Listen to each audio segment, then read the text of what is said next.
Alright, we have arrived at step three's moment screen. I am so excited to see what the number generator picks for me today. A couple of you in the comments suggested that I also do one of Baxter's moments, because it involves Cove to some degree and has some cute stuff in it. Hello, information. Okay, this is all stuff on how to do Baxter's DLC stuff. I'll look at that another time. But it was recommended I do hang. So I've got 1 to 11 picked for my number generator. So this is 11. And everything else is going to be 1 to 10. With that, what number shall I get? Hiya! 8! A nice zesty 8. So that would be serendipity. Okay. Take me there. Light filtered down through the leaves of an oak tree overhead, casting speckled shadows on the sidewalk all around you. There was a drop of sweat slowly making its way down the side of your face. Delightful. You flicked it away with your thumb, slowing to a stop in the cool shade. The day had you out and about in town, in no hurry to go anywhere in particular. Your morning shift had just ended, and there was nothing else planned for the rest of the afternoon. Your moms were still at work themselves, and Liz had left early in the morning to do something. You had no idea what.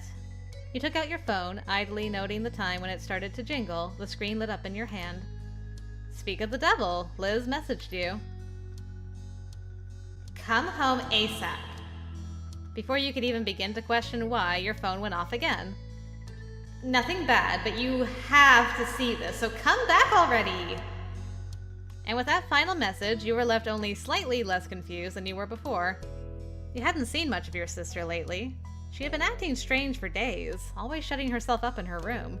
Which wouldn't be so weird if at the dinner table she didn't suddenly start smirking to herself over nothing. The rare times you did see her, she would sneak you expectant looks like she was waiting to be asked what was up, but all your questions led nowhere. She'd answer you with a put-upon sigh, proclaim that she was busy, and tell you that she would have to talk about it later. No hints, no guessing. Whatever it was, she was determined to keep it a secret. Maybe now you'd finally find out what it was. As you did an about-face on the sidewalk and started heading home, you received more texts. To your surprise, the name that popped up on the screen this time was Cove's. Did you hear from Liz? About some urgent thing you have to see. Huh? Liz, what you up to, girl? She messaged Cove, too?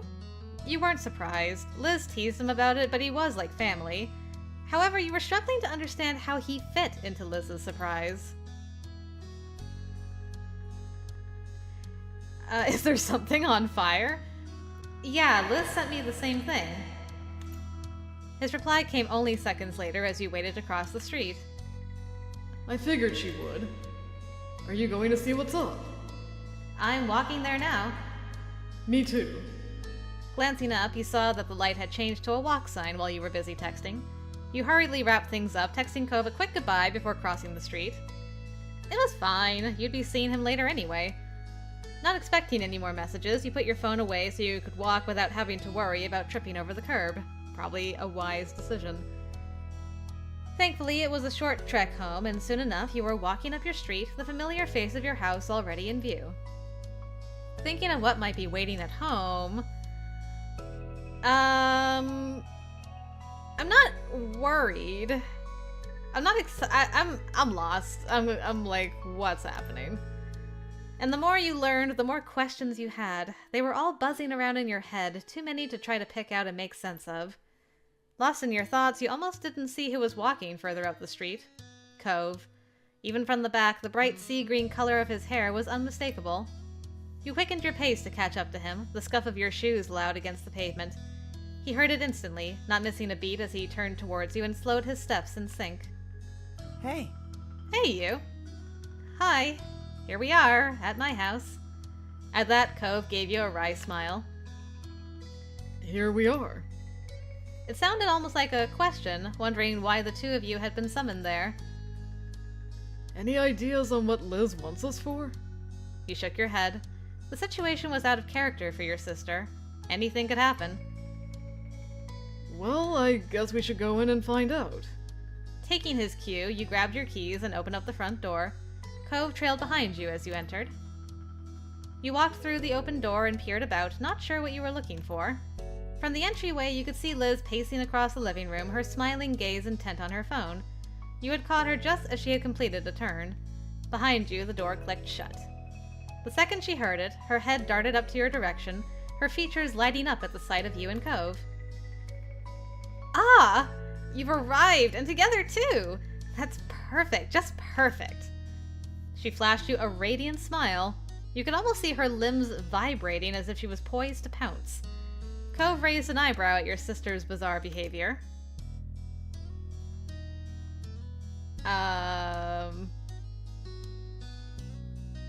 What's going on?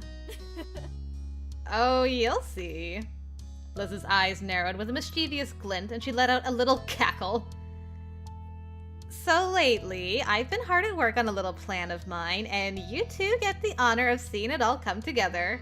Here it is! Surprise! She lifted a hand in the air to present the very comfortable but completely mundane living room. In the resulting silence, you and Cove glanced around again and then made eye contact with each other. His face mirrored your bafflement. Then suddenly, another voice rang out in the room. Surprise!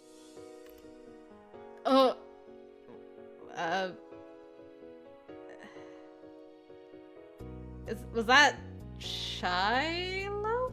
Cove flinched at the shout, his shoulders shooting up to his ears. Laughter came from your sister as well as from the other side of the room. Oh my god, it is! What the hecky hey are you doing here? You didn't know who we were last time! Or you lied about it. Your head whipped around just in time to see a familiar figure with a freckled face and a purple cap springing up from behind the back of the couch. Cove's mouth fell open, recognition immediately coming to him. Oh, that's right, you weren't with us when we ran into Shiloh. Shiloh? Hi, Cove. Hi, Molly. Shiloh greeted the two of you so casually, like he'd been gone for 10 days rather than 10 years. I mean, I did start laughing. That was my actual reaction. You couldn't help it. The image of Shiloh popping out of nowhere and Cove being startled into a squeak had you clutching your sides in unrestrained laughter. With a wide grin on her face, Liz snickered and clapped her hands together, as pleased as a child after a fruitful night of trick-or-treating. You and Cove's reactions were adequate offerings in her bucket full of treats. As amazed as you were still wondering one thing. You hesitated to bring it up, but it was bothering you so much you finally blurted it out. You didn't remember us before. What's up, Shiloh? Explain yourself. Shiloh's gaze self-consciously dropped to the side. He tugged the brim of his hat down, bracing himself to answer, but Liz waved a hand at him as if to say, don't worry about it. I'll explain. When we got home that day, I changed my mind about letting it go. Why did I have to? Social media exists, right? So I thought, why not try finding him and sending him a little reminder message? Luckily, there are only so many 17-year-old Shiloh Fields in the world. It wasn't that hard to do. You are so much taller than him. Hearing Liz speak seemed to encourage Shiloh, who pulled himself together to face both you and your sister with a careful smile. Sorry. I'm really sorry about what happened. When you talked to me that first time, I was in the middle of a tour for a school field trip. I couldn't get separated from the group and didn't expect anyone to want to be talking to me. I was so worried about getting back to everyone else, I didn't think too hard on what you were saying. But when Lizzie's message showed up, everything suddenly hit me. Lizzie, Molly, Cove, you were the kids of Sunset Bird, back when I was a little kid. There's no way I could forget that, not for real. I do know all of you, and I'm so happy I get to see you again. I feel like you recognize them from the beginning. I don't know. With Shiloh, it's always hard to tell, but I feel like he probably recognized them, most likely, and then was like, I don't want anyone asking me questions about my past because I'm a private person, so I'm just gonna pretend I don't know these people so Nate doesn't interrogate me on the whole field trip. I have Lizzie to thank for that. My mom was already planning to take a short trip near here this summer. Well, if my mom could bring me along, Lizzie offered to pick me up and bring me the rest of the way here just so I could visit the neighborhood again. And that's why I decided to make it a big reveal instead of outright telling you two I got back in contact with Shiloh. Once again, she lifted a hand in the air, properly presenting that long-lost childhood friend you all shared. So, ta-da! You're still pretty dumb.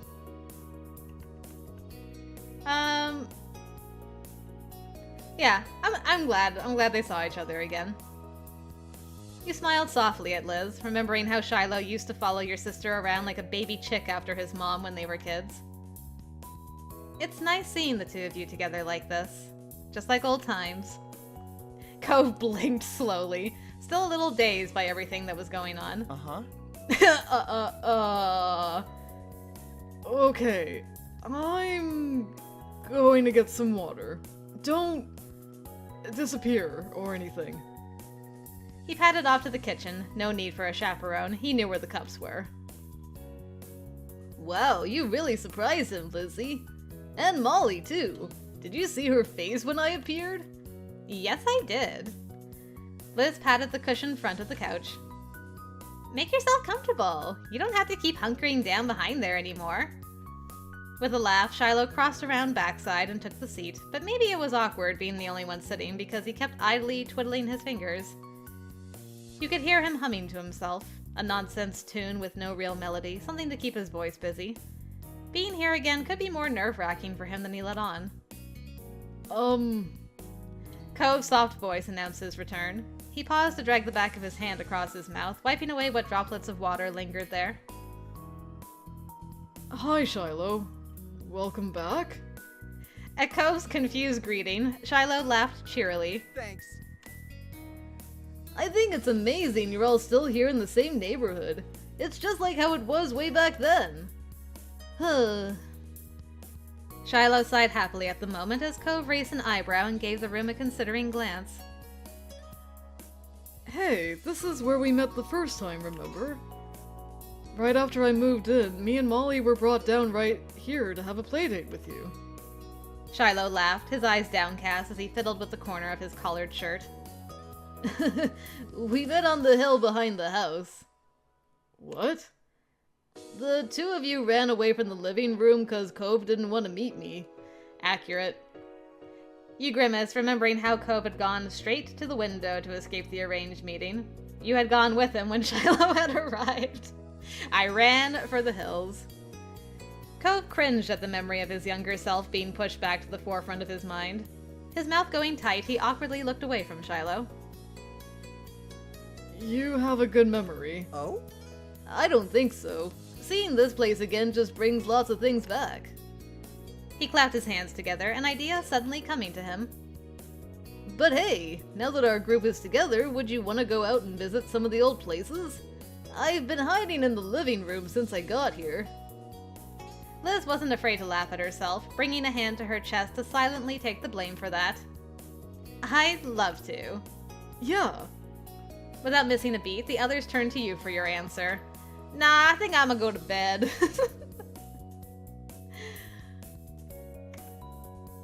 Where to first? That's fine.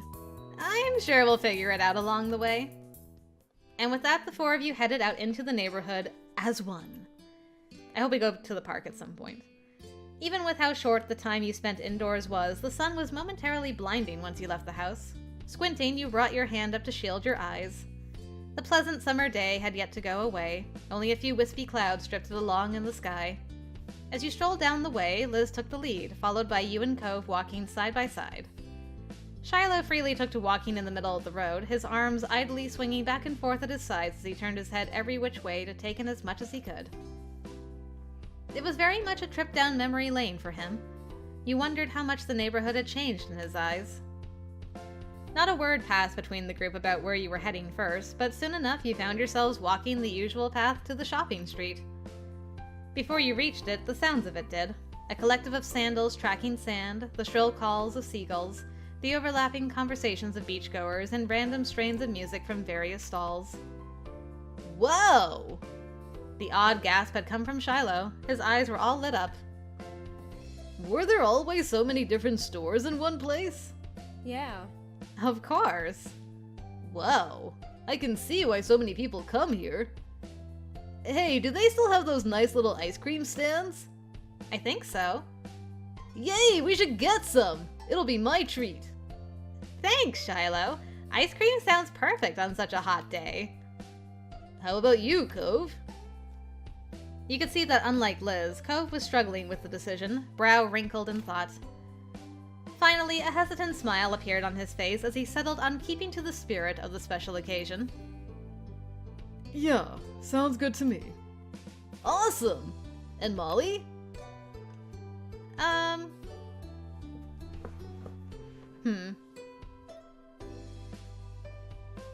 I mean, he offered, so I'd like that, thanks. Shiloh gave you a wide grin as if you were the one buying him ice cream. Yeah, he likes to take charge of that kind of thing.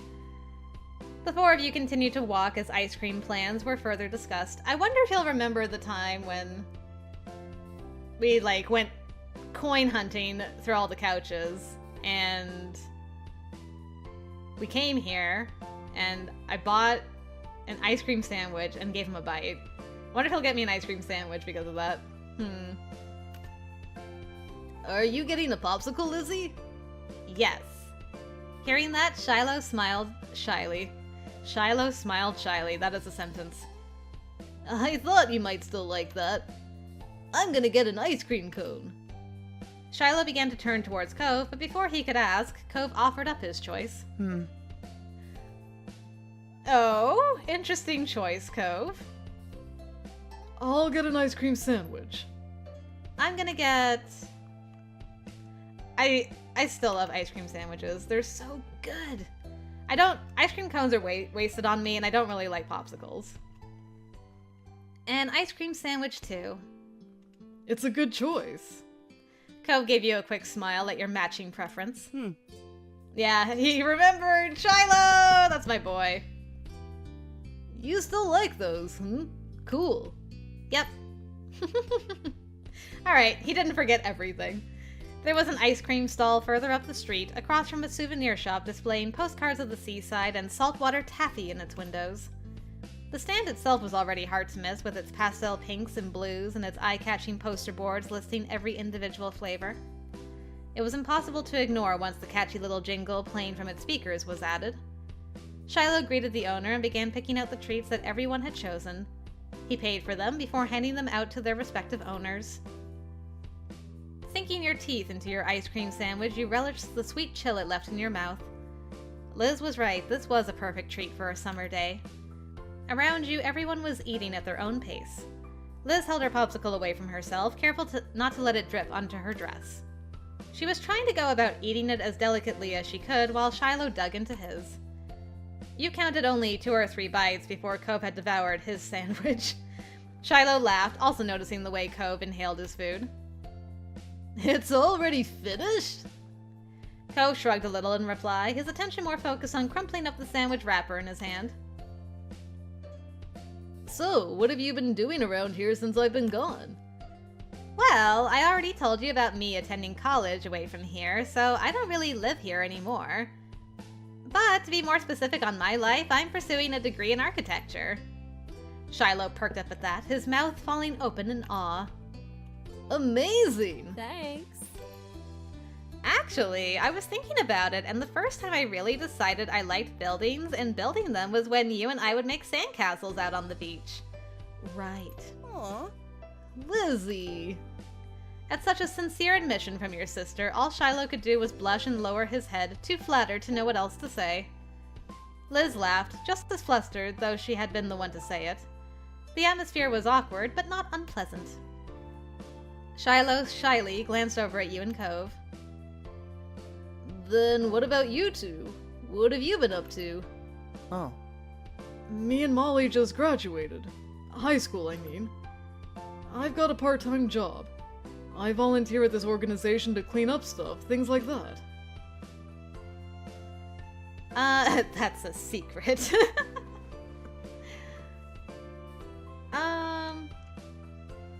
I don't really have a lot of plans. Yeah, I will idly explain how I'm doing normal things.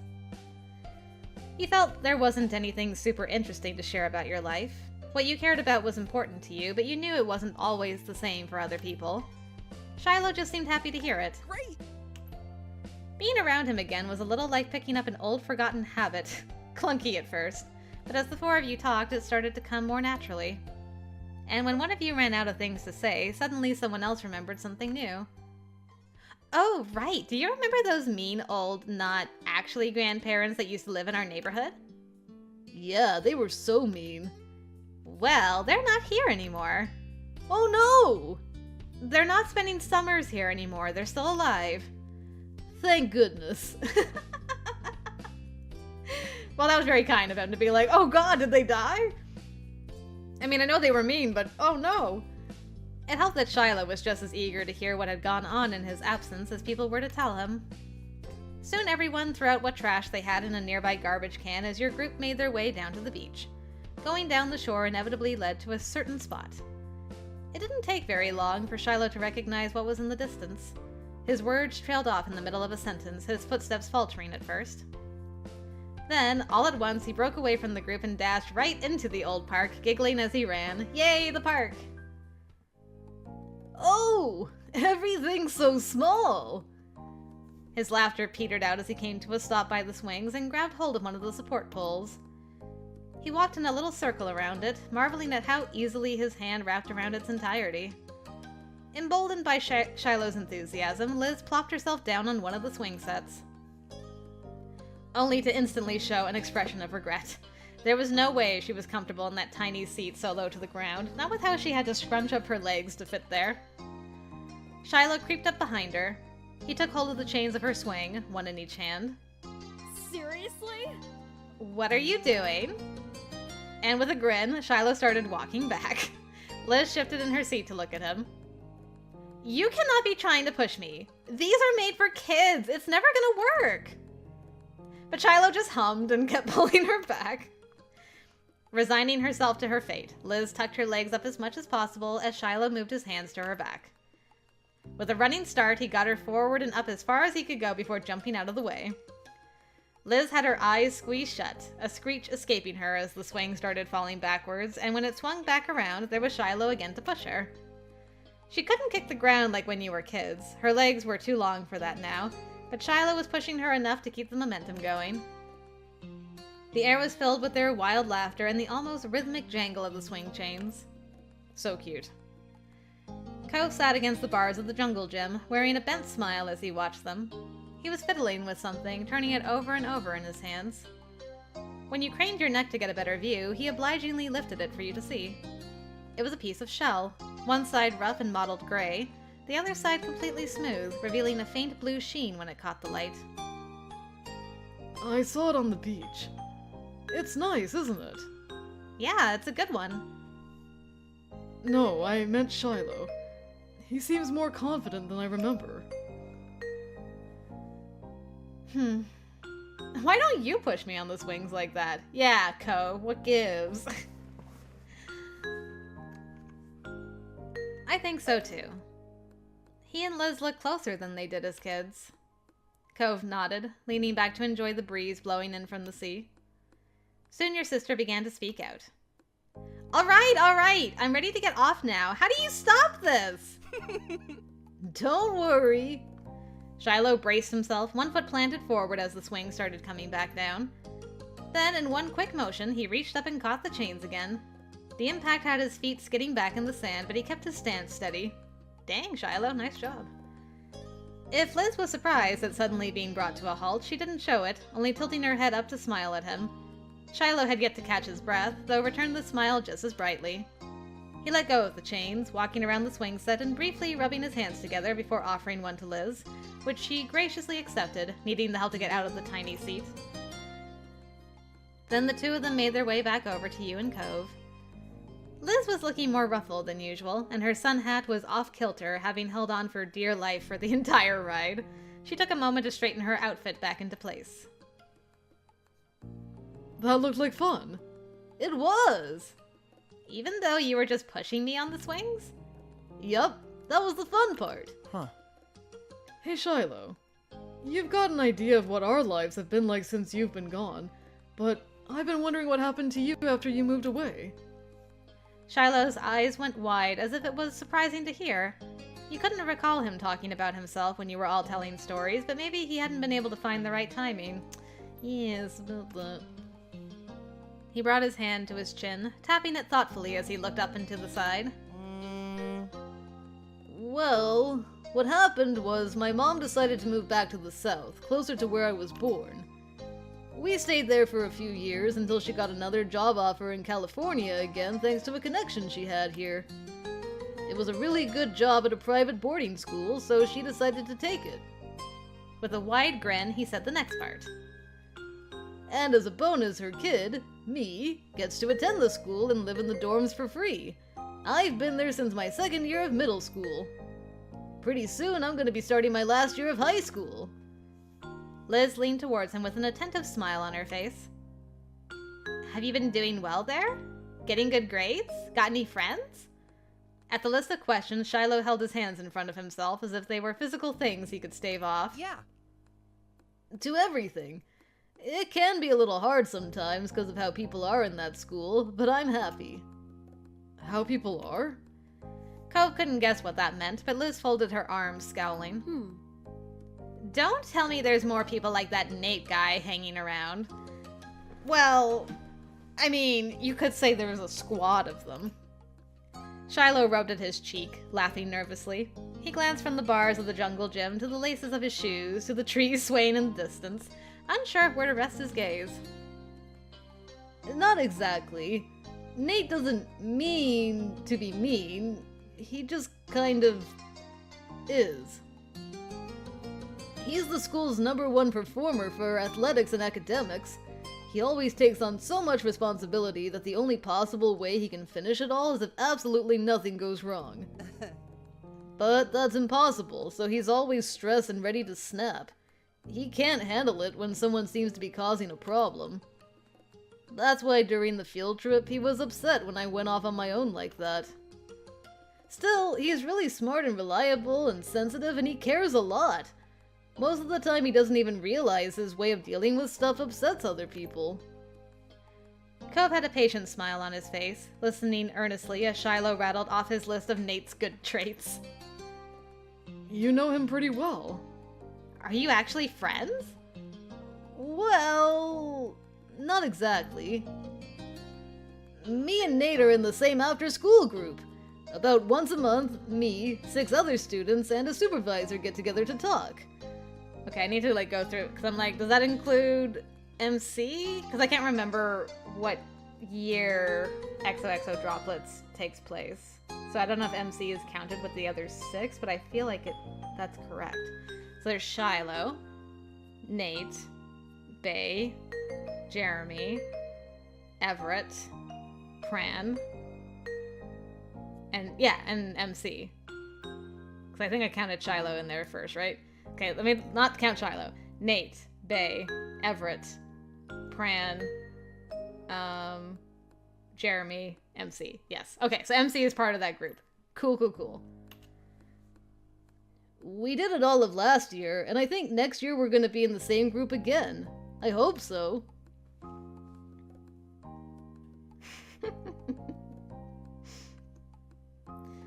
Did I break the fourth wall with my character? Yes. I'm glad Nate's not so bad after all. Especially since Shiloh might have to be in the same after-school group as him next year. Liz shook her head at your words. It would take much more for her to be convinced of Nate's upstanding character. Trust me, girl, he's one of the good ones. Personally, I'd still appreciate having a word with Nate about his communication skills. Her tone of voice was low and pointed. You'd be worried for Nate if not for the playful smile that accompanied her words. Shiloh let out a little laugh at that. I do have Nate's number, but he wouldn't pick up. The people in my group only answer when they feel like hearing from me, so usually I have to wait for them to call. Either that, or they'd never even consider answering my calls, or calling me, or talking to me at all, unless the supervisor forces them to. Accurate. I mean, Bay might call you, possibly. It was such a bleak description of his dynamic with his group, but he didn't seem to realize it until he glanced up and saw the concerned looks on everyone's faces. His smile fell. He hastened to add one more thing. Well, except for one who'll always answer for sure. Oh? She immediately perked up. Really? So that's a friend of yours? Oh my god, is Cove dating MC in the canon verse? I can't. He hesitated to answer, something Cove picked up on. Not exactly. Yeah, I'd like to be friends, though. Alright. You'd like to be friends. Someone who answers, but you're not friends with. Okay. Liz crossed her arms together once more, grim-faced like she was the commander of a ship about to lead her little crew into battle. You should call them, right now. What? If you want to be friends with them, I can help. If you're going to be in the same group again, then you should at least try to get along. No, I couldn't. He quickly grew flustered, his tongue stumbling over his sentences. I don't want to be a bother. I mean... Liz, what are we going to do? Watch him while he talks to someone on the phone? No, Cove. Shiloh. The last syllable of Shiloh's name trailing off into nothing, it soon became clear Liz had not fully thought out the plan yet, but she wouldn't be Liz if she just stopped there. Shiloh could put them on a video call and we could all talk together, of course. She clapped her hands together, a wide smile on her face that didn't leave room for dissenting opinions. All right. It's a good idea. It'll work. I gotta go with my boy Cove on this. This sounds like a crazy thing to do. Cove's right. It doesn't make sense for us to crowd around Shiloh while he's on the phone. That's not how you make friends. Cove smiled at you, relieved to see that someone else was seeing reason too. Come on, Shiloh. We'll just talk to them, say that we're your friends from out of town. The worst that could happen is nothing changes. But once they have more chances to talk to you, I know they'll be convinced to be better friends. It's going to turn out okay. Shiloh stalled to answer, but his hand was already hovering over one of the pockets of his pants. Yeah, he's weak to pressure, especially from a cute girl. All right. We can talk. Yes! Liz clenched a hand into a fist, cheering as Shiloh officially reached into the pocket and pulled out his phone. You notice it was the same type of model as your own, but his had a red case around it. The screen lit up and Shiloh requested a video call with some number in his contacts. None of them on the list had names.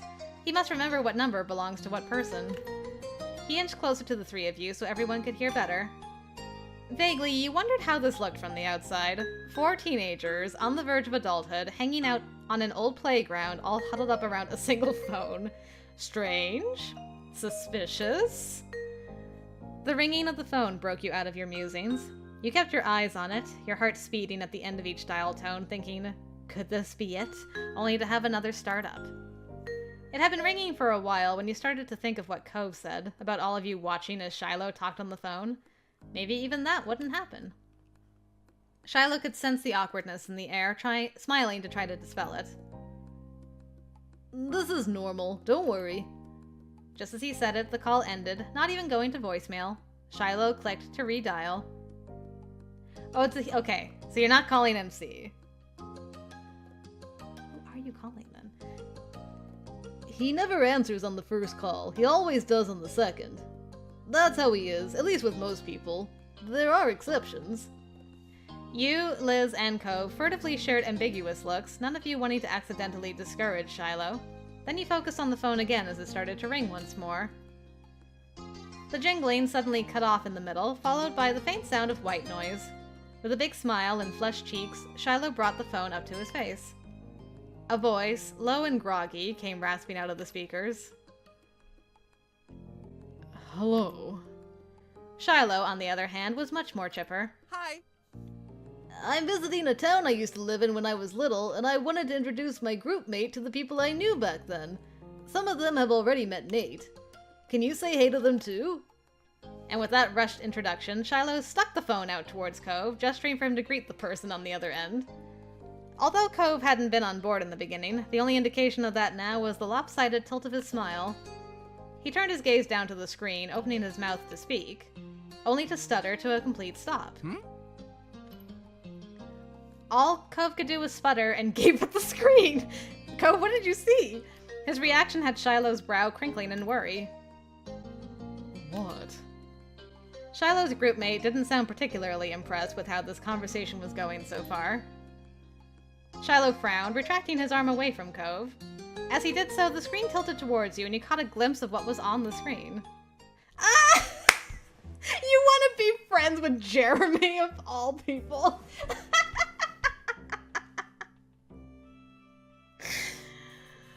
I feel like you lied about who you want to be. Well, he did answer though on the second call, so he was right about that. That's so funny. I was thinking, okay, it's either MC or Bae, but he called freaking Jeremy. The only way I would be more surprised is if he called Everett. Light green hair, sharp orange eyes shadowed with bags, and icy pale skin, all tied together to make up the scowling face of a person who clearly had no desire to be here. I don't know who this is. It's freaking Jeremy, man.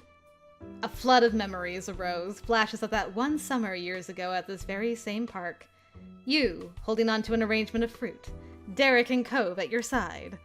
And that kid, mean as a tiny chihuahua, snapping at everyone who dared to come close. The bowl cut kid! Wow, you're a lot better looking now. Facts. Quick, hang up the phone!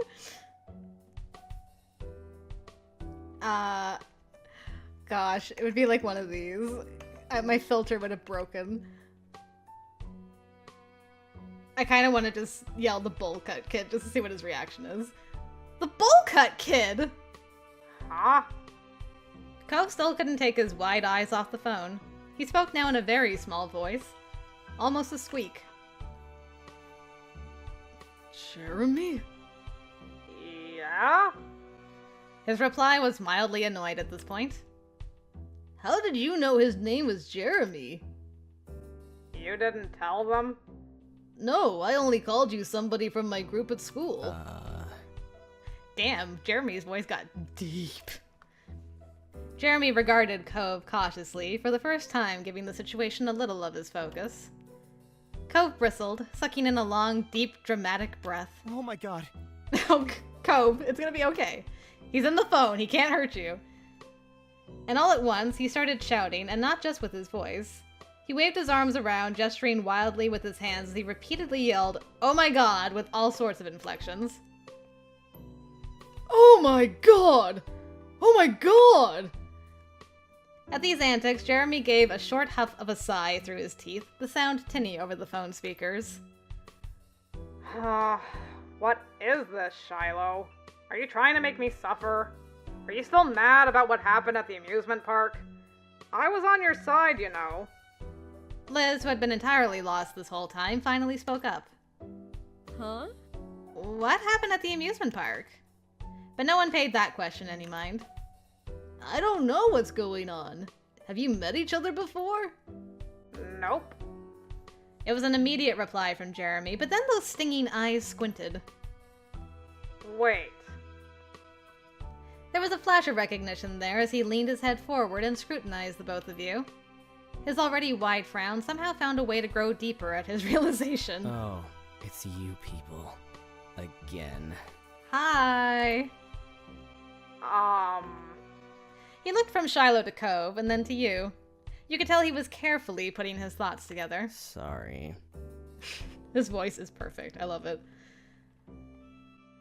I have no idea how you people got in contact with me, or what Shiloh has to do with this. But, sorry. What? Jeremy sighed again. His gaze rolled over to Cove. I don't remember exactly what I did or what I said, but I do know what I was like as a kid. And really, that's all I need to know. Well, okay, but who is that apology for? It better be for me and Molly. Damn. Cove's been holding on to that for years. He spoke sternly, though there was no hiding the shakiness present. That didn't matter. Cove coming to your defense by confronting Jeremy brought a warm smile to your face. Jeremy, on the other hand, continued to be unimpressed. The corner of his lip twitched. I didn't need to know what the teenage guy equivalent of a smooshy squeak is, but now I do. Thanks for that. A small, offended noise escaped Cove. Unfortunately, it was also squeaky sounding. His face immediately burned red with embarrassment. That's my squeak toy you're talking about. Rude. You better not step foot in this town again, partner. Hey! Taking a small step forward, your hands instinctively curled into fists. You couldn't believe, at the first chance he got, Jeremy insulted Cove again. Glancing at Cove to silently ask, "Can you believe this?" you notice the tiny smile on his face that you're offensive on his behalf. Yeah, we protect each other. Jeremy didn't react at all. He continued watching the four people on the other end of this unwanted call, lackadaisically. Whatever. The apology is for whoever. Anyone who had to deal with me back then, they weren't having a good time. He shrugged. Jeremy's focus cycled from you to Cove and back again. I kinda remember what happened, I think. You were sensitive, and you didn't have much patience for me. That makes sense. Jeremy tilted his head Cove's way and then yours respectfully. Amazed, Cove took a few processing moments before he could respond. He blinked and rubbed the back of his neck. Thanks. I mean, it's no problem. I've got my eyes on you, but not in the way you'd think. I mean, because I know Jeremy, that is actually, like, a decent apology from him. He legitimately is just like, I blocked out my child years, probably, and like, I just know I was a little shit, and so, sorry for whatever I did, I guess. I don't remember, but if it bothers you, I'm sorry. I also have a soft spot for Jeremy. Okay, so sue me. I accept your apology. Thank you, Jeremy. This moment was the absolute last thing you had expected today, but you couldn't help but be pleased it happened. Whatever. Following Cove's eye, you watched it dart from Shiloh to Jeremy, openly wondering what had happened to Jeremy over these past few years. So you're nice now? Nope.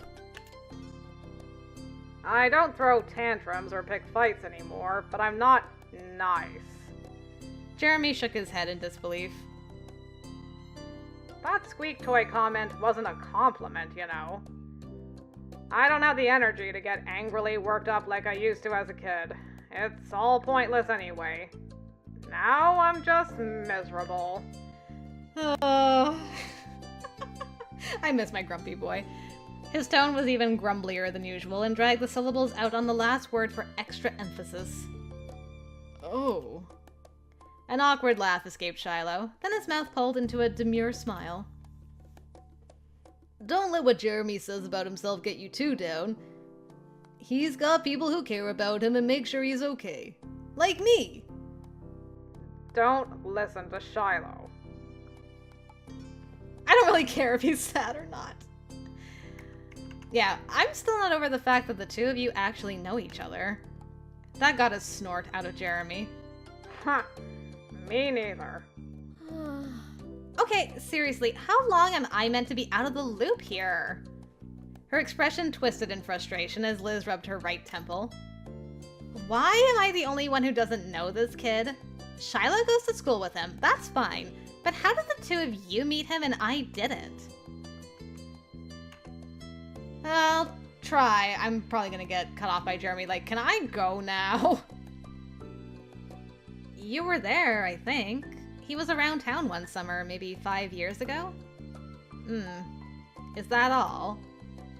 While Liz seemed a bit underwhelmed, Shiloh appeared to be utterly amazed. You had to hold back a small laugh. Really?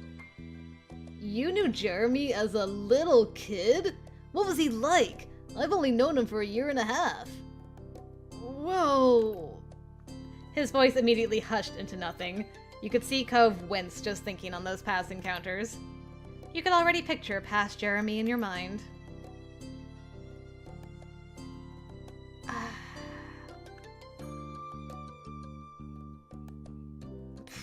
Gosh. How to describe a person like Jeremy?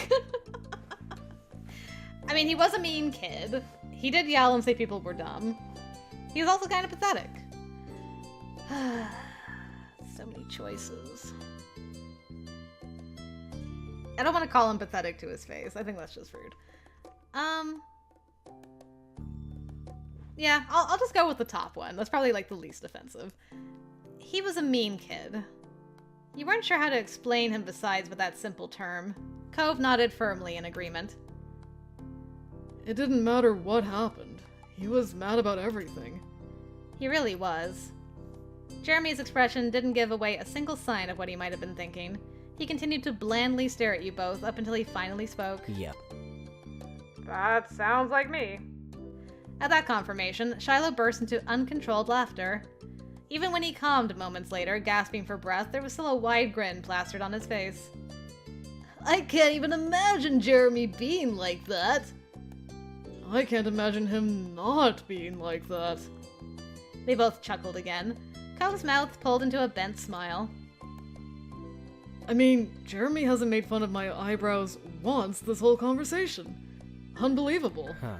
He was like, wait. Jeremy blinked and focused all of his attention onto Cove, his eyes unmistakably narrowed in on the eyebrows. He didn't say anything at first, and then his words came out in a mumble. That makes sense. I guess insulting eyebrows was just what I did as a kid. What does that mean? What do you think it means? You weren't the only kid in the world with bad eyebrows, and you're not the only one I picked on for it. Seriously? I wasn't? You couldn't help yourself, could you? Nope. Wow. So what made their eyebrows bad? Are you curious if yours are better by terrible eyebrow standards, at least? No. Sigh. That's my favorite part about Jeremy. He literally says the word sigh. Incredulously, Cove looked from Jeremy to you and then back to him again. You had to question if you heard that right. He spoke the word sigh instead of actually sighing. Noticing the reaction, Jeremy sighed for real, but he continued on to answer Cove's question. The guy has particularly odd hair coloring. White hair, but only on the top of his head. Oh no. Every other strand on his body is dark brown, including his immensely bushy eyebrows. He was born that way, it's not dyed. Freaking Pran. I forgot about him and Pran's eyebrows. Caterpillar eyebrows. Pran does have strong eyebrow game, to be fair. So you were the scarred boy with dumb wavy eyebrows, and he was the white-haired boy with stupid caterpillar eyebrows. Ow. Unexpectedly, a loud gasp came from Shiloh at that description. No! You picked on Pran for his eyebrows? I did. I'm sure you find that hilarious. No, that's not very funny. So he said, but Shiloh was smothering laughter. The unconvinced note in Jeremy's voice didn't surprise you. Okay, wait. Give me a second. Let me just... Jeremy rolled his eyes in the slowest, most exaggerated way possible. When he made a complete circle, he spoke flatly, while Shiloh broke into a fit of giggles. There. Who's Pran? Shiloh knows him too? Well, Jeremy and Pran have known each other for a long time. They managed to go to the same boarding school later on. I met them both there in the spring of last year. We're all group mates. Jeremy's gaze slid away from Shiloh. He looked somewhere between you and Cove. Pran and I met about 4.5 years ago. Back when I was still an intolerable brat and Pran was meek. You can only imagine how amazing that combination was. Yeah. It must make those group meetings awkward. Nope. Somehow, someway, for some reason, Pran chose to stubbornly stick with me for as long as we've known each other. He's my best friend. What? It's surprising, I know.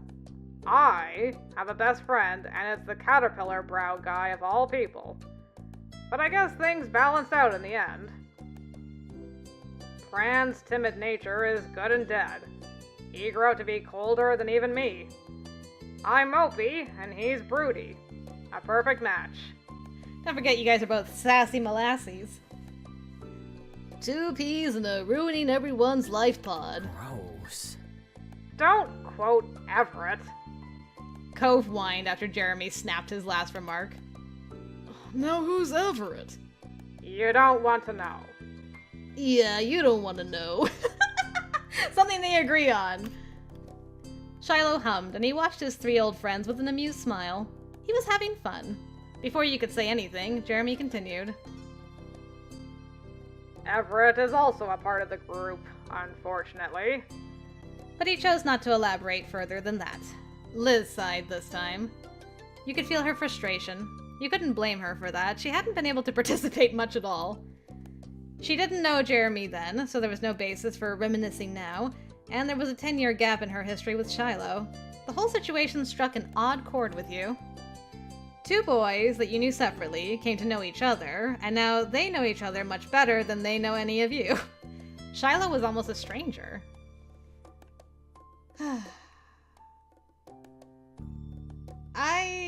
It's just a small world. You know, this kind of thing does happen a lot in real life, and it's always just like, you just kind of shake your head like, how is this even possible? But that's just how the cookie crumbles. I think I would just shrug it off. It was a weird twist of fate, but nothing worth getting upset over. All of you were breaking out to live your own lives. It was just a part of growing up. Turning to the 3 of you, Shiloh smiled apologetically. You wondered if he was picking up on how in the dark Cove and Liz were feeling. He was perceptive when he wanted to be. Hey, is there anything you want to hear about Jeremy? I can tell you all about him. We should get to know each other better. Don't do that. It'll be okay. Jeremy whined, but Shiloh brushed his complaints off. He remained happily focused on the rest of you, and Liz seemed to perk up at the conversation shift. That sounds great. We should get to know Jeremy. So, who wants to go first? Despite being eager, it was obvious that Liz didn't have any ideas herself. Jeremy let out a very long sigh. Oh my god. Can I get his number? Okay. I gotta know. It's a very important question. Very, very important first question. Shouldn't be the first question. How tall is he? You know what? As a short person, how tall is he? 5'5". He's kinda short. Short king! Is he single? That had Shiloh giggling. He smiled down at the screen. Jeremy isn't in anything official, but he does have someone he goes on dates with from time to time. Oh? You call that dating. I call it punishment for all of my wrongdoings in this life. I love it. Cove scrunched his face and glanced at you like he wasn't sure he heard Jeremy correctly. Shiloh smiled understandingly. It's complicated. She makes him happy against his will. If it's the MC, I wholeheartedly agree. Okay. I mean, you do have to bully Jeremy into things, so. Shiloh started chuckling again.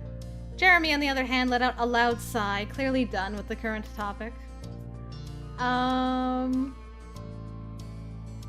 What's his full name? Jeremy Marion King. Isn't that neat? Why do you even want to know that? Are you planning on stealing my identity? He crossed his arms, and your eyes grew wide with shock. That was the last thing on your mind, but before you could say anything, he sighed. You can have it. That stunned you into silence. What happened to his bowl cut and glasses? He had a bowl cut? That sent Shiloh into a fit of laughter, while Jeremy shook his head disapprovingly. Through chuckles, Shiloh continued with his best guess. Right. His mom and dad probably decided that back then, and now he picked. Or they developed new taste over the years.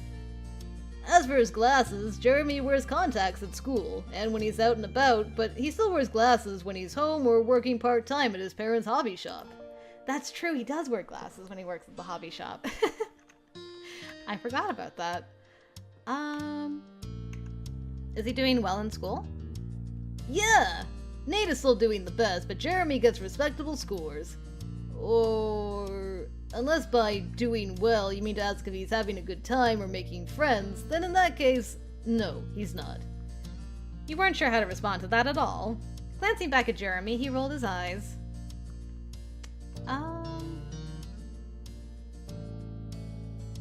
I won't ask for his number. I think that's fine. When's his birthday? May 4th. He's a Taurus. He's a Star Wars boy. Jeremy refused to comment on that. Instead, he rolled his eyes. What are his parents like? They're nice and optimistic. They work really hard, but they can be... smothering, sort of, and usually embarrass Jeremy. Jeremy seemed unenthused by Shiloh's answer. Does he have any siblings? Nope. Jeremy is an only child. He doesn't have pets either. Although, Pran spends almost no time with his own family and a lot with Jeremy's. It's kinda like a sibling relationship, I think. Don't bring Pran into this awful thing. Okay. Does he have any hobbies? Reading and crafty handiwork type of stuff. Oh, and archery. Jeremy is really talented. He is. Seriously? That's really cool. Jeremy scoffed at the compliments. He clearly wanted to move on from the conversation. What did happen at the amusement park? Oh. I don't actually know. I can only think of one time when we were both there. I'm not sure what part he's talking about. As far as I could tell, I didn't do anything to upset him, and I know he didn't do anything to me. Sigh. That's what you're going with, Shiloh. Jeremy, what happened? I'm not gonna tell you. It's humiliating. And Shiloh knows I'm not gonna say anything. That's why he won't explain either. For several quiet moments, everyone stared at Shiloh and Jeremy in confusion. Shiloh had a similar look on his face before averting his eyes. Sorry, I can't help you with this one, Molly. Okay. That's everything I can think of. Cool. Thanks for asking. Cove, do you have any questions for Jeremy?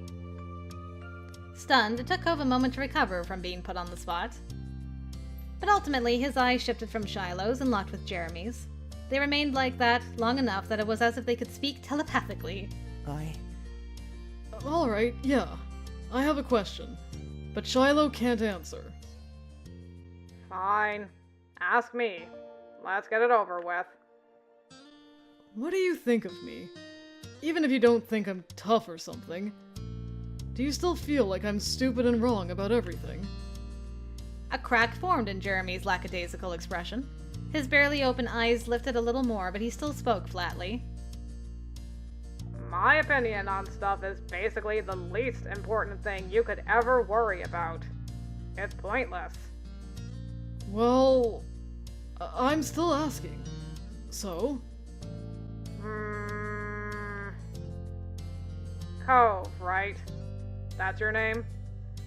Cove nodded. There was a tint of pink in his cheeks as he bashfully rubbed his arm. Okay. Cove, you seem like a guy who cares a lot about things that don't matter. It sounds pretty dumb to me. I outgrew that years ago. And being as soft as you act, it isn't something that I would ever do, basically. But, you know what the absolute dumbest thing really is? Cove shook his head with creased brows. He then leaned forward just a bit like he couldn't risk not hearing what revelation Jeremy was going to bestow on him. Making yourself miserable if you don't have to be. Oh. If you and the rest of the people here have a way to enjoy existence, then you should go ahead and do that. Stay gentle and happy, dumb eyebrow guy.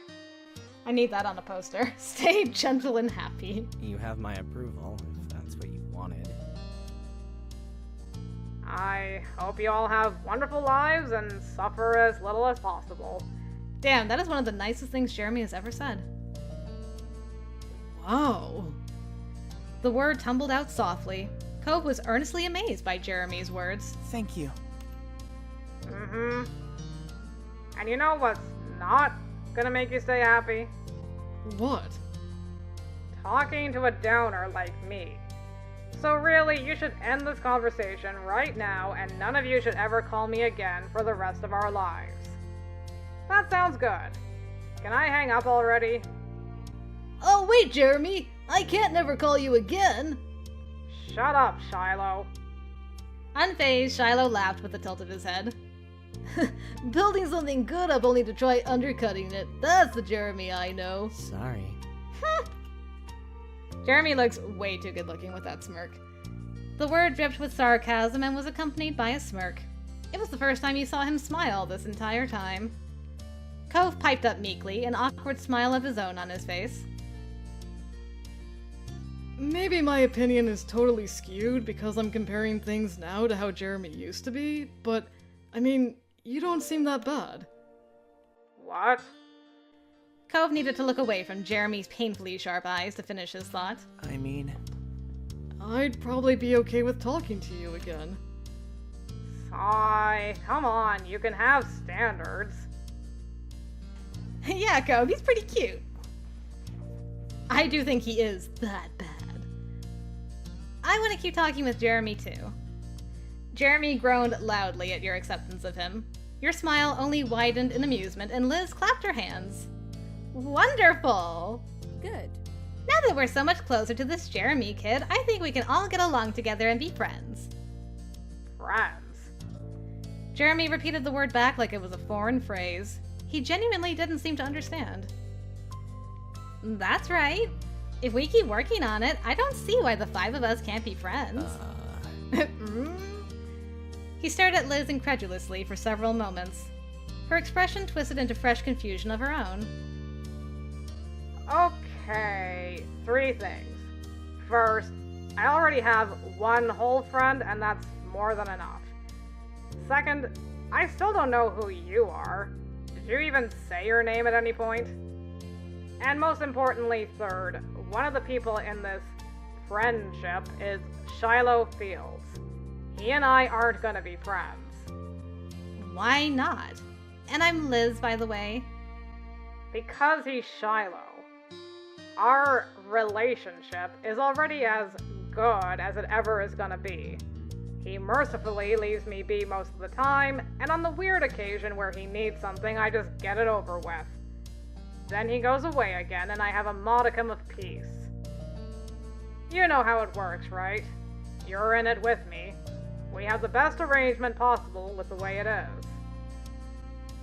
Jeremy looked to Shiloh seriously to back up the validity of their relationship, but Shiloh shook his head with a laugh. I don't try to hang around too much, but that's because you're shy. You're the only one who thinks that setup is actually a good idea. Sorry. Jeremy turned his face to the side and let out another exaggerated sigh. Cove and Liz both joined on Shiloh's mirth. Jeremy got no support. sigh. Of course you'd say that. Why did I even bother? That's Shiloh's famous memory for you. Liz's chuckling stopped. Wait, what does that mean? Shiloh's famous memory? What? Whatever. Basically, Shiloh annoyingly remembers everything that happens for all of eternity. Mm-hmm. At least until some piece of info he has isn't helpful anymore, or he's got explaining to do, then magically, all of a sudden, he doesn't know anything about it. Mm-hmm. His boldly inconsistent recollection of situations is pretty much a running joke. It's Shiloh's shtick. One of them, anyway. A scowl dug into Liz's face as Jeremy spoke. Cove lost his smile, seeing her reaction. Shiloh remained silent, with his big, childlike eyes locked on your sister. Jeremy began to shrink away from the screen at the changing atmosphere. He broke eye contact with everyone. I'm guessing he didn't mention that. No. He didn't. And he said he forgot something to you. I do recall him saying a little thing like that. Sorry. But, well, apparently you had the pleasure of meeting Nate. You know me, and I talked a bit about Pran and, Everett too. We're all in that unbearable group, and we're all unbearable people. What an amazing coincidence, huh? What we're about is kind of hard to hide. I'm gonna go now. I don't want to be the fifth wheel to your own little group. You three people have a good day, I guess. And Shiloh, I'll see you back at school. Bye. Jeremy promptly ended the call. Just as people had begun to warm up to him, he accidentally found a new way to ice the mood again. Shiloh, now averting his own gaze, put his phone away and chuckled. So... I knew that Jeremy didn't think highly of me, but it's even worse than I thought. That's really sad. Shiloh? Her firm tone immediately brought Shiloh's focus back to her. Once she got his attention, however, Liz's voice became small. When we first met you in the city, did you know who we were?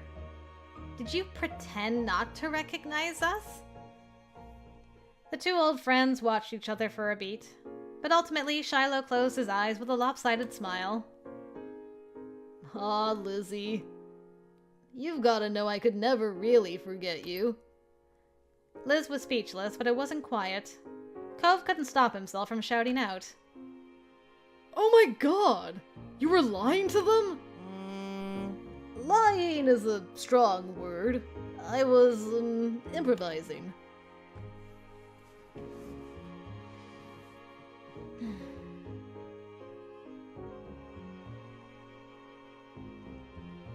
Yep, that makes way more sense than you not figuring it out.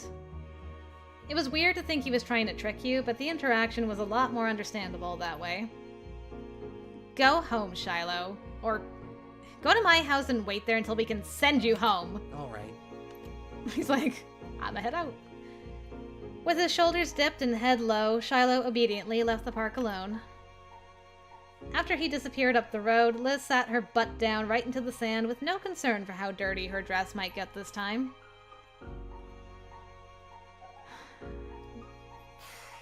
Oh gosh, I don't know what to do.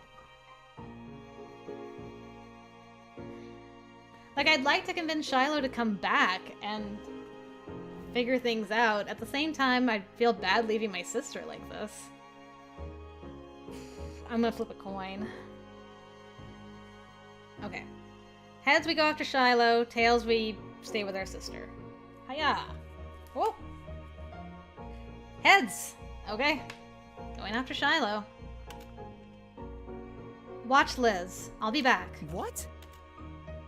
You didn't give him an explanation. You just shot out of the park after Shiloh. You caught up with him on your neighborhood street. He must have noticed your footsteps because he was standing still in the middle of the road, waiting.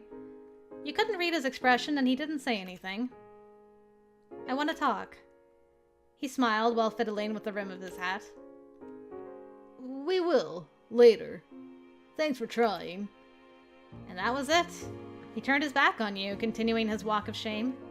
He wanted to wait, like Liz asked. Even after all this time, he listened to her. There was nothing you could do. You left him there to rejoin the others at the park. Well, that was disappointing. Cove seemed concerned for you when you arrived, but you quickly reassured him when you sat down. He nodded and gave you space by your sister. She hadn't moved from where you had first left her. However, your presence caused her to stir. You can go. We're done. Cove shared an unsure look with you. She wanted to be alone, but this wasn't the time for that. Liz, we don't want to go. Accepting that you were going to be there for this, she let out a groan. At the same time, Liz pulled the sides of her hat down, gripping it tightly in frustration. I can't believe he pretended he didn't know us. Since when was Shiloh too good to catch up with acquaintances? It's infuriating. Am I an idiot for thinking we could talk? Glomp. You wiggled closer and pulled your big sister into a hug from the side. You continued to hold on even when she didn't let go of her hat.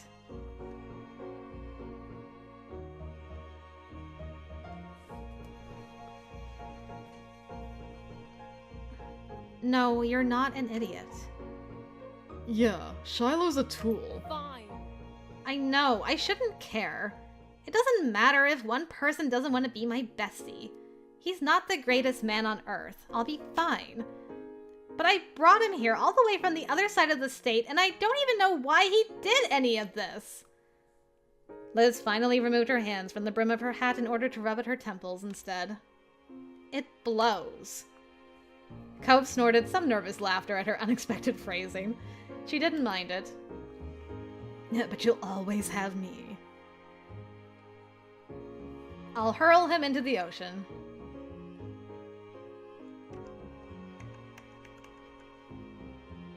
I'm here for you, Liz.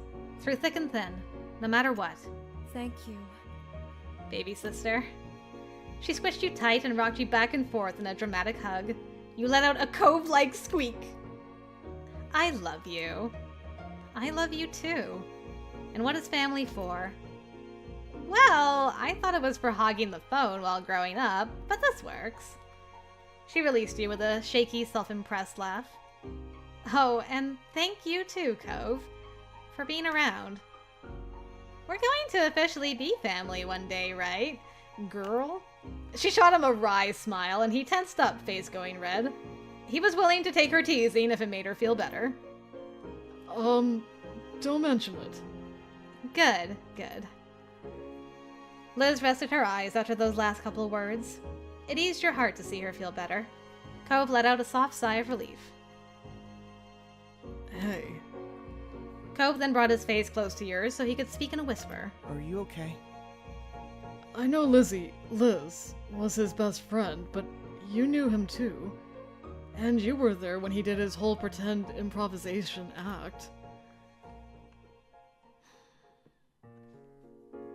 I mean, it's different for me because I met him in jerk form before I got to know, like, baby Shiloh. And baby Shiloh was already, like, starting down the path. So I'm like... I'm fond of Shiloh in his own way, but he's not my favorite person either. So I'm just like, he's just more Shiloh. You know what? I'll just be honest. I don't know how I feel. You hadn't cared before, but your feelings had become mixed. That makes sense. I feel like he doesn't deserve to be gone for 10 years and suddenly mess with everybody's emotions. Cove ended his checkup by reaching over to pat you on the shoulder reassuringly. Thanks. Your longtime neighborhood group sat together quietly in the sand, just enjoying the feeling of familiarity and support.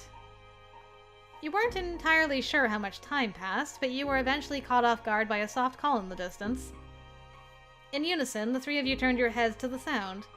And there, standing at the edge of the playground, was Shiloh himself. He waved. You flipped him off. I'll huddle close to Cove. You had finally thought it was going to get better, and now he had to reappear. It's a good thing your name is Fields, because I'm gonna put you in the ground! That's such a good line. Do you have something to say? What's that? I couldn't hear you from over there. But don't get up on my account, I'll come to you. No! You knew he heard what you said. Shiloh approached with easy strides as if he had been welcomed. You were floored with how much confidence or shamelessness the boy was apparently capable of now. Liz turned her face and refused to acknowledge what was happening. She might have been trying to think happy thoughts and wish Shiloh's presence away.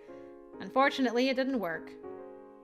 When Shiloh arrived, he plopped down into the sand with the rest of you, his legs folded crisscross. Hi. Leave. Seriously, get lost. I will, in just a minute. What do you want now? Well, I figured you'd want to talk to me after you'd had some space. I ought to let you do that, even if you're gonna yell at me.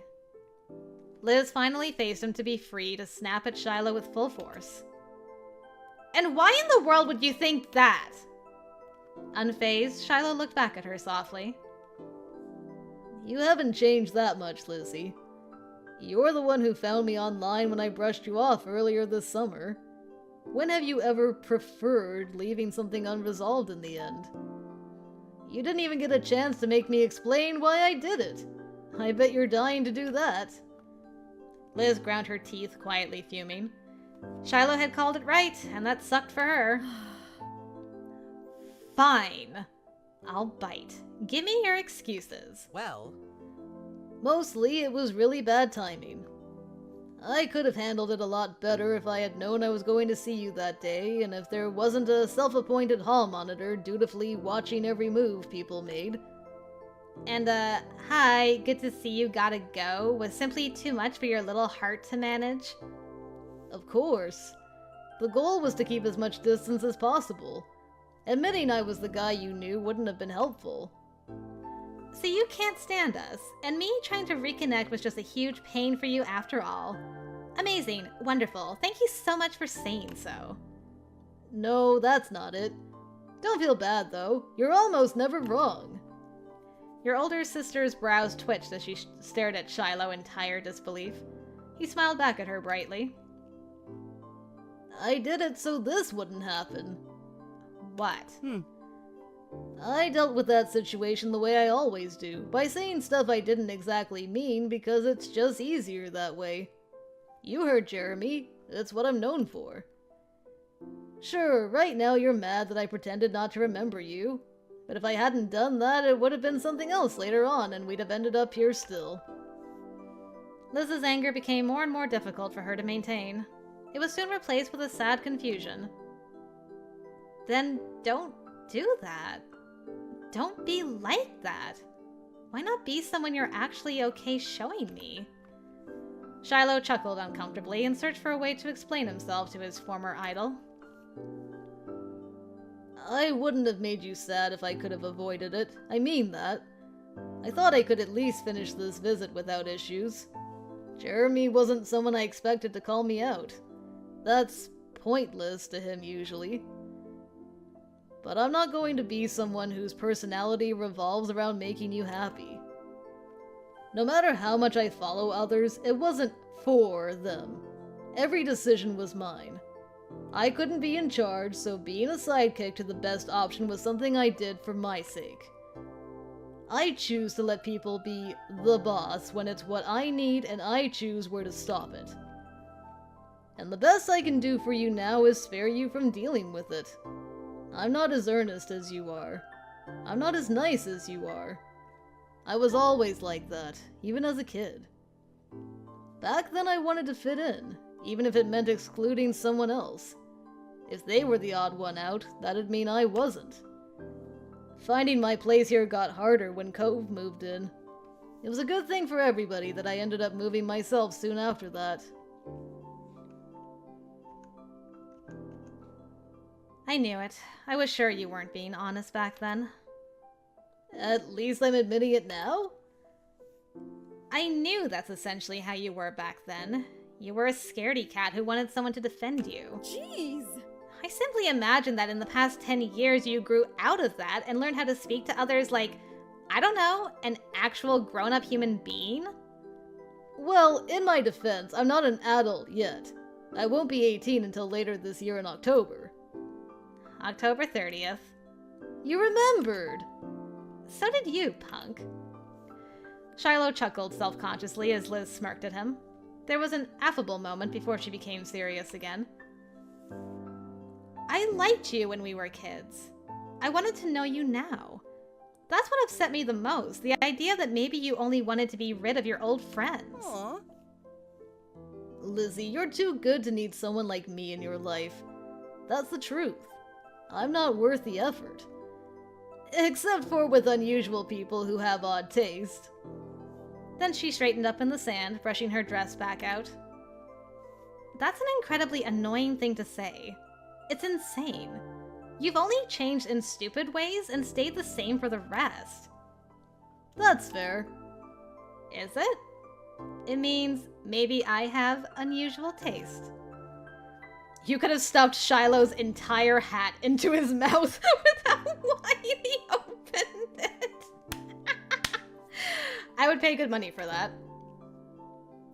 Really? Well, as much as Mother Hen being compelled to look out for their chick, no matter how useless they are, is unusual, I can't help it. You haven't changed that much after all, either. You're still Shiloh.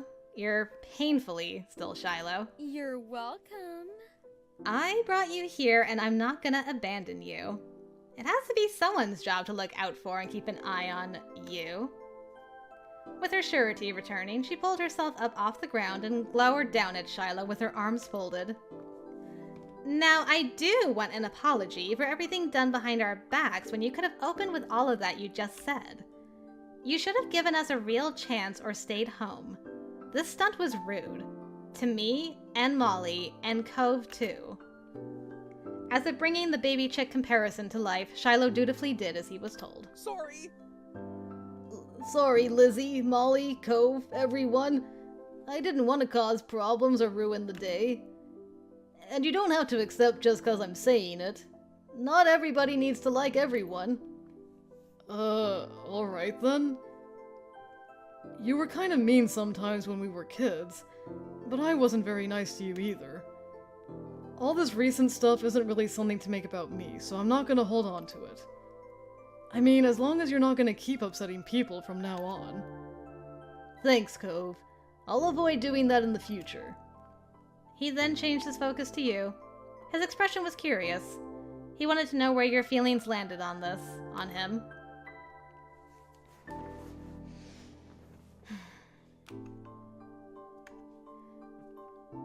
Were you pretending to have a good time with us today? No. It really was great to come back to the old neighborhood and see you three. I only guessed it would end badly, so I tried not to get into the situation in the first place. Molly, do you want to stay for what's left of the evening? You don't have to. As you got to your feet, you thought about it. I did. I'm kind of interested to see what'll happen next.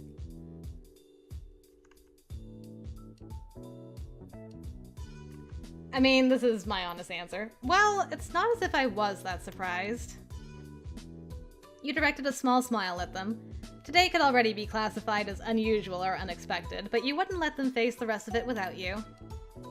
Shiloh jumped to his feet, straightening his cap on the landing. Lynn would be so proud. You didn't all leave. Lynn would be very proud. Facts. Cove rose as well, but with a groan. Another group mate? Nope. He's our group supervisor. He's also friends with my mom. And if you were still wondering, that group is for people who have difficult to deal with attitudes. Jeremy and Nate being in it makes a lot of sense, huh? Shiloh spoke simply and finished his thought with a breezy shrug. Liz sighed loudly and then she smiled ruefully at him. Geez, Shiloh. You've certainly made yourself other people's problems since leaving. Well, now you all know me better too. Mm-hmm. Thanks for sharing. A small smirk appeared on her face as she watched Shiloh. You didn't fail to notice the hint of sarcasm in her voice. And thank you, Molly. Accompanied by a warm smile, Liz's tone was sincere. I can keep hanging out with everyone too. Sheepish, Cove rubbed his arm. Liz's smile stretched into a grin at that news. Aw, thanks for sticking around. Well then, what now? The four of you stared at each other in silence until Shiloh tentatively made a suggestion. Would anyone want to build a sandcastle? Do you want to build a sandcastle? That sounds ideal. Your older sister began to truly relax again, and you were glad to see it. Glancing at Cove, he nodded in agreement with Liz. Okay. It had been a long time since you last built a sandcastle together. The suggestion tugged at a sentimental heartstring. Then we're all agreed. Come on, gang, let's go play at the beach. The sun was far across the sky when the four of you trailed down from the park to the shore in comfortable silence. It was hard not to think back on how familiar it all felt. You never thought the four of you would ever be here together again. It wasn't long before you were sitting on the wet ground, busily pushing as much sand as possible into a lump. You all worked together quietly, but every so often a chuckle would drift through because of the castle's lopsided development. At one point, Cove stretched his legs out completely, and the incoming wave started reaching his toes. He initially was caught off guard and almost jumped into the castle, but ultimately didn't resist the water. After that, the group worked with purpose to finish before the ocean could tear it all down, though even still Liz ended up taking time to be particular about the castle's rudimentary design. Shiloh, of course, backed up all her plans. Cove was a dissenting voice, wanting to keep things more laid back. Things got pretty boisterous. Being there and doing this with Cove, Liz, and Shiloh, it felt weirdly different, yet also weirdly the same. So... What happened with the amusement park? You were pretending not to know, weren't you? Both you and your sister glanced at Shiloh, silently re-asking the question. Under the weight of all three of you taking a turn to ask about it, Shiloh finally gave in. I might have an idea of what he meant. So... The thing is, there's someone we're both familiar with, and she asked Jeremy to the amusement park one time. He accepted, but just complained about it. So I suggested that maybe me and her should go together. Jeremy also agreed that it'd be more fun to go around the park with me. That's what he meant when he said he was on my side. She still went with him, and now Jeremy is embarrassed to admit not that he was turned down, but that he was the preferred option then. It's hard to believe. Anyway, Jeremy could think that I'm mad I got passed over, but it doesn't matter if she said yes or no. All that counts is if she knows I'm totally there when she needs it. And she does. She does. Uh-huh, sure, Shiloh. You're so reliable. I know, right? Okay. Thanks for telling us. You're welcome. Smiling to yourself, you watched the three of them absorbed in the moment. It was nice, and you hoped everyone else was having just as much fun. It was sort of incredible that you were able to have another evening like this in your life. And the feeling of odd serendipity wasn't only with Shiloh. You had also gotten a sort of closure with the old villain of that one summer long ago. Just like old times, the four of you stayed on the beach until night fell and the moon was high in the sky. Then the time had come to say goodbye. Shiloh needed to get back to his mom and back to where his life truly was now. Before leaving the beach, Shiloh pulled you aside and gave you his number, just in case you wanted to keep in touch. Liz already had it, though he wanted to give it to you personally. You weren't expecting that, but it was comforting to know that this didn't have to be a permanent goodbye. Thanks, Shiloh. The four of you walked up the neighborhood street as one, tired smiles covering the familiar faces around you. The wind gently blew by, sand dragged behind you, and a hard-to-grasp feeling of contentment carried you through to the end of this road. It was a good night. After that, Shiloh disappeared from Sunset Bird once again, though this time it wasn't heartbreaking or hard to understand. This time it was just another part of life. And it helped that Liz had her own phone and laptop and could easily check in on him from time to time. That was nice too. Wow, what a moment to start with. Holy crap. We just got the whole XOXO droplets feel fest right there. Alright, starting off strong. We'll see what happens next time.